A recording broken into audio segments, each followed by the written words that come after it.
인사할까요? 예, 주 안에서 사랑합니다. 인사합시다. 주 안에서 사랑합니다. 예, 다시 한번 축복해 봅시다. 예수님의 이름으로 축복합니다. 예수님의 이름으로 축복합니다.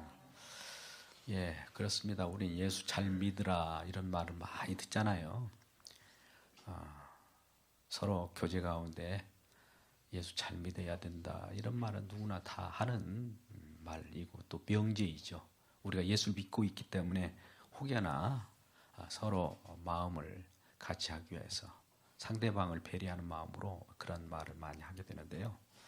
무엇이 그럼 예수를 잘 믿는 것인가?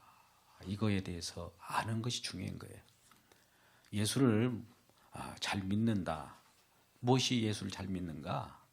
그것을 알고 믿는 것이 중요하고, 그러지 않고 무작정 예수 믿는다고 하는 것은 그 향방을 잘 모르게 되면 끝이 좋지 않을 수도 있습니다. 그래서 로마서 10장 2절 3절 말씀 가운데는 이런 말씀이 있어요. 우리가 내가 증언하노니 그들이 하나님께 열심인 있으나 올바른 지식을 따른 것이 아니다. 하나님께 열심은 있는데 올바른 지식을 따르지 않는 거예요. 그것은 바로 하나님의 의를 모르고, 알고 해야 되는데 모르고 자기 의를 세우려고 힘써서 하나님 의에 복종하지 아니하는 그런 신앙생활을 하는 자들이 있죠. 그러니까 우리가 예수를 믿는다, 무엇이 예수를 잘 믿는 것인가를 분명히 알고 그것을 쫓아가야지 그냥 객기로 믿으면 돼, 그냥 무작정 믿어, 이렇게 해서는 안 된다는 겁니다.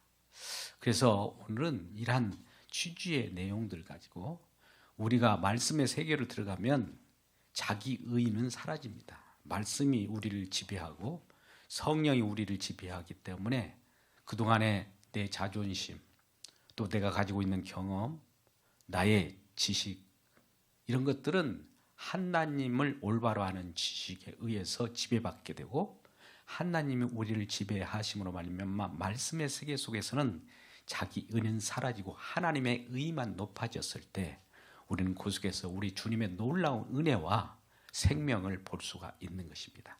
이 생명을 입을 때 우리는 신앙생활이 제대로 하는 것이고 예수를 잘 믿는다고 합니다.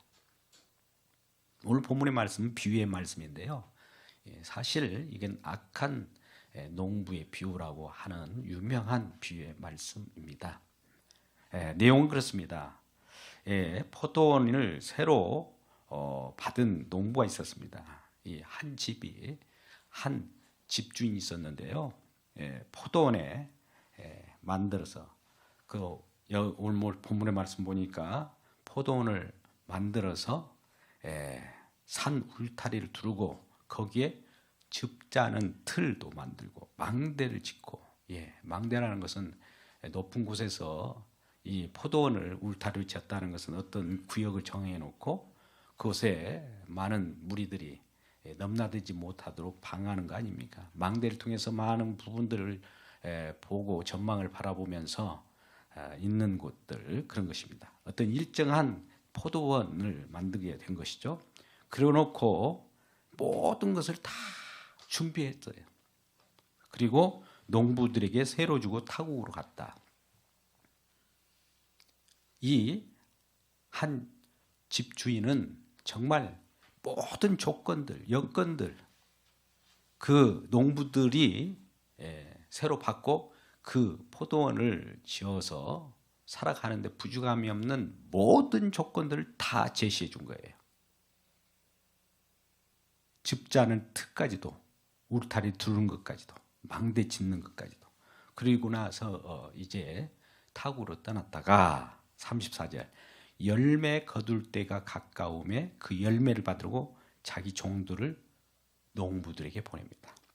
타국에서 이 주인은 자기 종들을 보내게 되는데, 이 보낸 종들을 농부들이 어떻게 대하는가를 보십시오.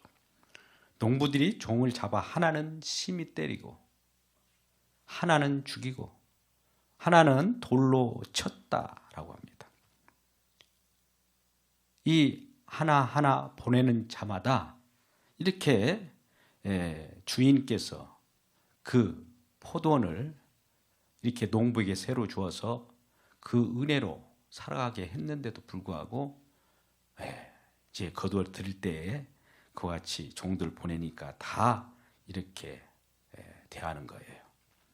그래서 이제는 이 주인께서 생각하다 못해 한 사람 한 사람 보내니까 이렇게 죽이는구나, 또 치는구나, 때리는구나 알고 많은 종들은 이제 모아서 같이 무리로 보냅니다.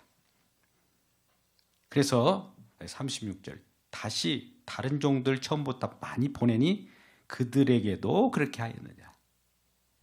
많은 종들을 보내면 조금 봐줄 줄 알고 또 무리들을 보내니까 그나마 말을 들을 줄 알았는데 똑같이 그렇게 하는 거예요. 이제는 이 주인께서는 그러면 내 아들을 보내면 그래도 달라지겠지 해서 37절 후에 자기 아들을 보내며 이르되 그 농부들이 내 아들은 존대하리라. 내 아들만큼은 또 잘 선대하고 공경할 줄 알고 보냅니다. 그랬는데 이제는 이 농부들이 그 아들을 보고 서로 말하되 이는 상속자니 자 죽이자. 그의 유산을 차지하자 하고 이에 잡아 포도원 밖에 내쫓아서 죽여버린 거예요. 포도원 내에서 죽이는 것이 아니라 내쫓아서 죽여버린 겁니다. 그 포도원에 두르지도 못하게 하고. 이러한 일이 있었을 때 그러면 나중에 포도원 주인이 올 때에 그 농부들을 어떻게 했을까요? 농부들의 이 악한 행위에 대해서 진짜 타국에서 주인이 와서 그 농부들을 어떻게 하면 좋겠느냐, 또 어떻게 하겠느냐라고 묻는 겁니다. 여러분 어떻습니까? 여기에서 비유의 인물들이 네 부류가 나오죠. 판 포도원 주인이 있죠. 그다음에 농부가 있습니다. 그렇죠? 또 이 여러 종들이 있습니다. 아들이 있습니다. 이러한 부분들을 놓고 우리가 생각해 봐야 됩니다. 주인은 어떻게 보면 하나님 아버지, 성부 하나님을 말하게 되고요. 또 그 많은 종들을 보냈다고 하는 것은 아버지께서 많은 종들을 보냈다고 하는 것은 여러 선지자들, 하나님께서 보내신 구약에 여러 하나님께서 보내시는 종들이 있죠. 그들을 보낼 때마다 그리고 이 마지막 아들을 보냈다고 하는 것은 잘 알다시피 하나님이 사랑하는 자 예수 그리스도를 이 땅에 보내시겠죠. 그러면 이 보낸 이 세 부류의 사람들을 영접하는 자가 누구들이겠습니까? 바로 농부들인데 농부들은 이스라엘 백성들을 얘기하는 거예요. 오늘 본문의 말씀을 보면 제사장 또 바리새인들이라고 45절에 자기들에게 말씀하신 것을 알고라고 표현할 때 유대인들, 제사장들, 바리새인들에게 얘기하는 겁니다. 오늘날 우리도 바리새인적 생활을 할 수도 있고 우리도 교회 지도자, 어떻게 보면 종교 지도자들이 대제사장도 바리새인들 아닙니까? 교회 임직을 받은 자들일 수도 있어요. 리더일 수도 있습니다. 이런 자들이 과연 하나님께서 교회에 어떤 임직을 맡고 은사를 이렇게 부여했는데 마지막 열매 거둘 때 하나님께서는 이러한 은혜로 살아가는 것에 대해서 감사에 대한 마음이 있는지를 확인하기 위하여 항상 찾아오십니다. 주인께서 선지자를 보내듯이 주의 종을 보냅니다. 그래서 그들의 마음이 어떠한 마음입니까? 그들이 과연 하나님의 의에 의해서 하나님의 은혜에 의해서 신앙생활하고 있는가? 아니면 하나님 은혜를 제쳐버리고 자기 열심으로 자기 수고로 했기 때문에 내 수고와 내 땀이 들어갔기 때문에 누구도 손대지 못하고 심지어 하나님이 은혜로서 이 땅에 우리가 살아가게 하는데도 불구하고 잊어버리고 내 수고로 내 땀으로 거둬들인 열매를 하나님이라고 해도 은혜를 주셨다고 해도 나는 내 열심으로 내 몫을 차지해야 돼. 라고 하면서 하나님께 감사드리지 않는 자들이 있죠. 그럴 때 이 하나님께서는 이러한 교회의 지도자들이나 또 구원받은 백성들을 찾아오셔서 어떻게 하겠느냐 이 말이에요. 그에 대한 답은 뒤에 나오게 되겠죠. 41절 그들이 말하되 그 악한 자들 진멸하고 포도원은 제때에 열매 바칠 만한 다른 농부들에게 새로 주겠다. 이 농부들에게 빼앗아서 다른 농부들에게 또 다시 새를 주겠다. 이들을 진멸하고 예수께서 또 이르시면서 이와 같이 비유를 말씀하시면서 성경에 이런 하나의 말씀을 또 인용하죠. 건축자들이 버린 돌이 모퉁이의 머릿돌이 되었나니 이것은 주로 말미암아 된 것이요 우리 눈에 기이하도다 함을 읽어보지 못하였느냐. 건축자의 버린 돌이 모퉁이의 머릿돌이 되었다. 이 말이 무엇일까요? 건축자들이 버렸어요. 이거 쓸모없는 돌이라고 해서 버렸습니다. 자기 생각에. 건축자라고 하는 것은 뭐예요? 저와 여러분이 열심히 일을 하면서 이 세상을 살아가면서 내 의지, 내 포부, 내 비전을 가지고 안고 무엇인가 집을 짓고 내가 이루고자 하는 거예요. 이거 건축자예요.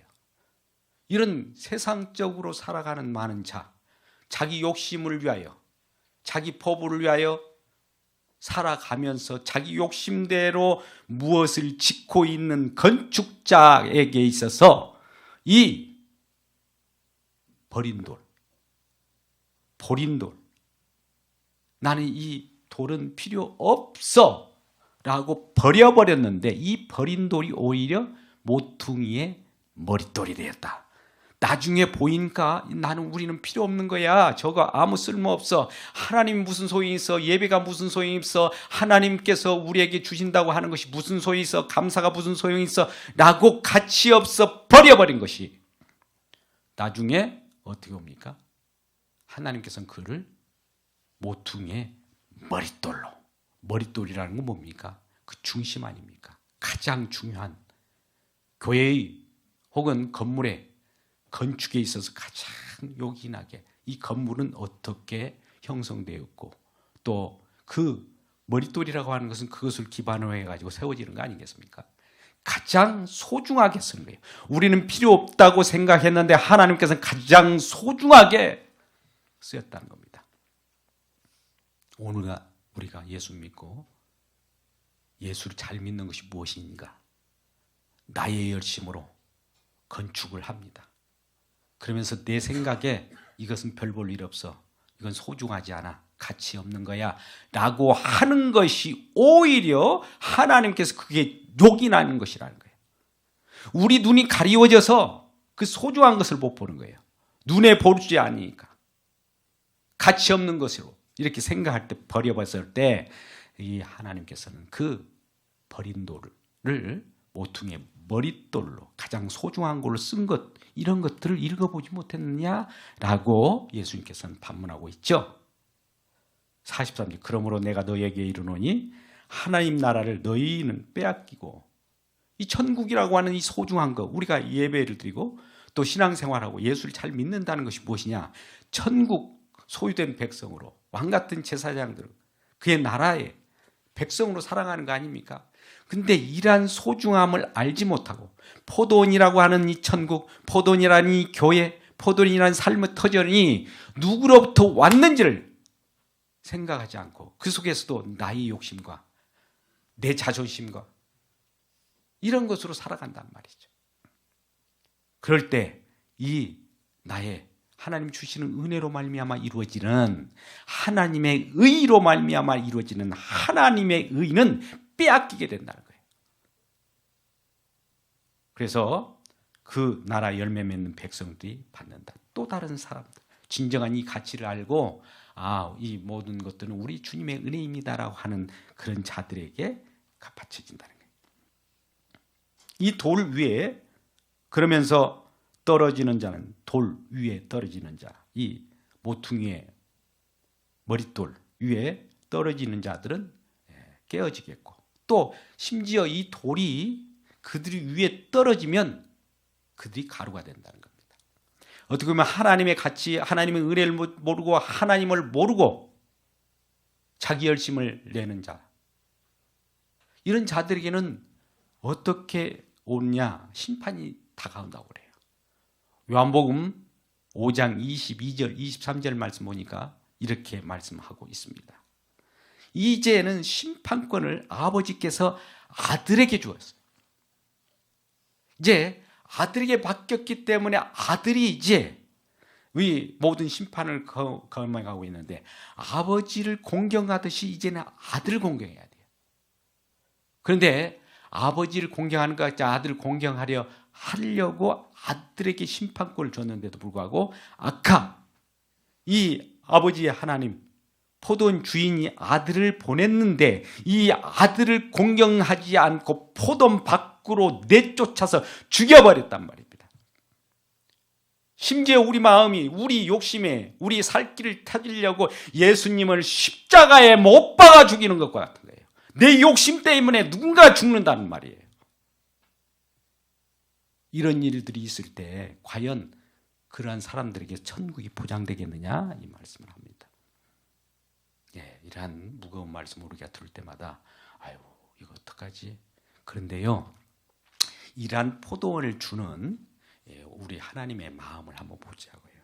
왜 이러한 포도원을 다 조건적으로 다 만들어 놓고, 하나 부족함이 있고 조건을 만들어 놓고 그 농부들, 이스라엘 백성들, 저와 여러분에게 이러한 포도원을 치게 하고 그 속에서 누리게 했을까요? 이것은 포도원은 노래라고 하는 이사야 5장 1절에서 4절 말씀 이하를 받으면 다 나옵니다. 예, 이사야서 5장 1절에서 4절 말씀을 함께 우리 읽어볼까요? 나는 내가 사랑하는 자를 위하여 노래하되 내가 사랑하는 자의 포도원을 노래하라. 내가 사랑하는 자의 포도원 내게 있으며 심히 기름진 산이로다. 여기까지는 보십시오. 내가 사랑하는 자를 위하여 포도를 줬다 이거예요. 사랑하지 않는 자에게 주지 않고, 그럴 때 땅을 파서 돌을 제하고 극산품 포도나무를 심었도다. 예, 주인께서는 그렇게 하셨죠. 그 중에 망대를 세웠고 또 그 안에 술틀을 팠도다. 포도틀을 팠도다. 좋은 포도 맺기를 바랐더니 들포도를 메었도다. 맺었도다. 예루살렘 주민과 유다 사람들아 관원이 이젠 내 포도원 사이에서 사리를 판단하여 이 포도원 사이에서 정말 극상품의 포도를 내야 되는데 이런 것들이 과연 나오는지 한번 생각해 보자 이거 말이에요. 내가 내 포도를 위하여 행한 것 외에 무엇을 더 할 것이 있으랴. 이런 것들 다 조건을 다 줬는데 더 이상 내가 무엇을 더 해줄까. 내가 좋은 포도 맺기를 기다렸다. 이제 우리 주님의 마음은 그래요. 우리들에게 사랑하기 때문에 포도원이라고 하는 것을 집어넣어서 모든 걸 다 줬는데 그 속에 들어가서 일하는 농부들의 마음은 과연 어떤 마음으로 어떻게 이 포도 열매를 맺었는가를 보라는 말이죠. 그랬는데 포도 맺기를 기다렸는데 들포도를 맺음이 어찌미요. 극산품 포도를 맺을 줄 알았는데 들포도는 아무 먹을 수 없고 상품 가치가 없는 거예요. 이런 일이 있을 수가 있느냐 이게. 들포도라고 하는 것은 자기의 어떤 열심으로 만들어낸 포도예요. 근데 하나님께서 이 세상의 모든 것들을 심고 거두고 추위와 더위와 이런 것들을 하나님께 다 운행하시고 또 우리의 풍족한 은혜를 주시기 위하여 지금도 하나님이 일하고 계신다는 거 아십니까? 우리가 직장 생활하는 것을 내 열심으로 해가지고 내가 돈을 번다고 생각합니까? 하나님이 건강을 주시고 지혜를 주시고 또 그러한 여건들을 만들어 주셔서 우리가 먹고 사는 거 아닙니까? 근데 이런 걸 잊어버리면 내가 내 열심으로 들포도를 내면서 이것이 참 소중한 것으로 봐요.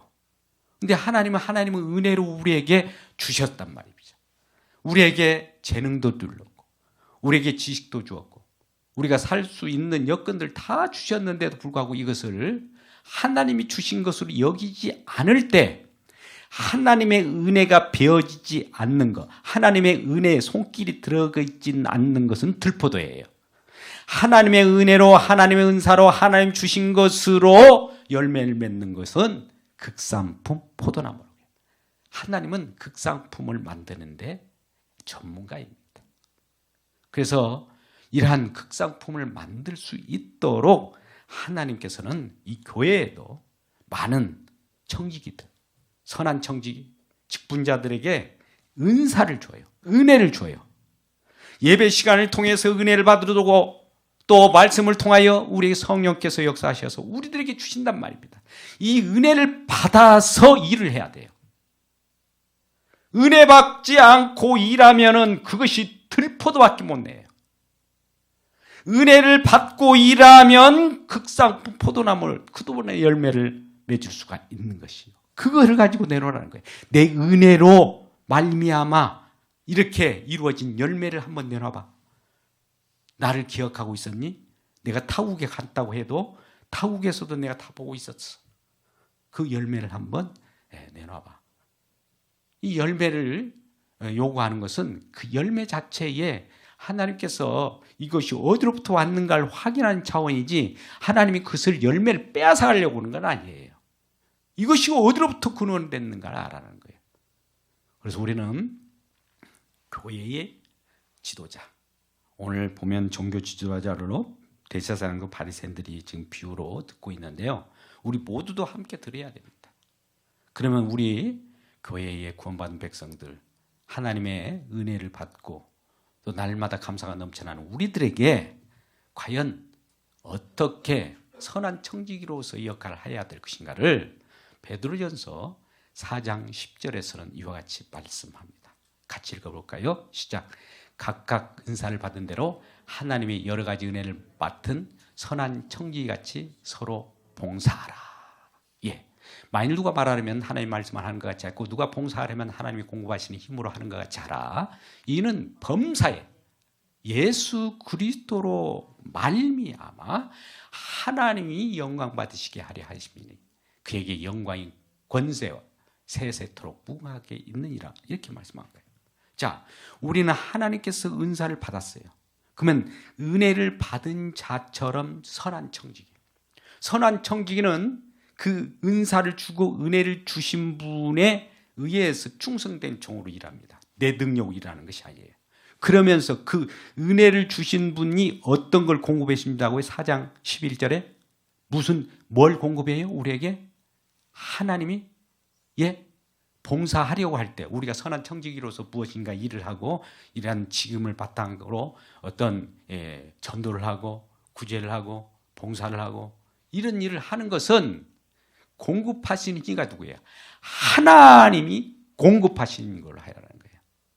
포도원 농부들도 타국으로 간 우리 주님께서 하나님께서 다 공급할 힘을 줘요.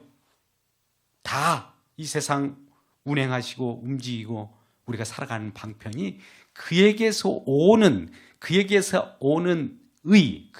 오는 은혜로 살아가야지 그 은혜를 배제하고 내 멋대로 나 의를 주장하면서 살아가는 것은 옳지 않다는 겁니다. 그래서 우리는 내 자신의 의로 살아가고 내 열심으로 살아갈 때 들포로밖에 못 매지는 거고 내 자존심 때문에 많은 예수가 죽고 있다는 거예요. 예수님이 날마다 죽고 있는지도 몰라요. 그래서 이러한 내용들이 다니엘서 2장 34절 같은 경우는 손에 만지지 않는 돌이 이제 나와서 신상의 그 우상을 깨뜨려 버립니다. 이건 다니엘에 나오는 내용이에요. 느부갓네살이 큰 꿈을 꾸고 있었는데 그것은 금신상입니다. 금, 은, 동, 쇠, 진흙이라고 하는 그 어떤 힘의 강국, 힘으로 살아가려고 하는 것, 내 욕심으로 살아가려고 하는 것들을 누가 와서 부숴뜨리느냐? 뜨인 돌, 손대지 않는, 누구도 손길이 가지 않는 그 뜨인 돌, 손대지 않는 돌, 우리가 별 볼 일 없다고 버려버린 돌, 그 돌이 와서 우리 마음속에 있는 우상을 부숴뜨립니다. 이건 보이는 금신상을 부서뜨린 것은 우리 마음속에 그러한 내 자신을 위하여 살아가고 하나님의 의를 모르고 내 욕심으로 살아가고 이렇게 하는 내 마음을 깨뜨려 줄 때 이제 우리 자신은 살아가게 되는 겁니다.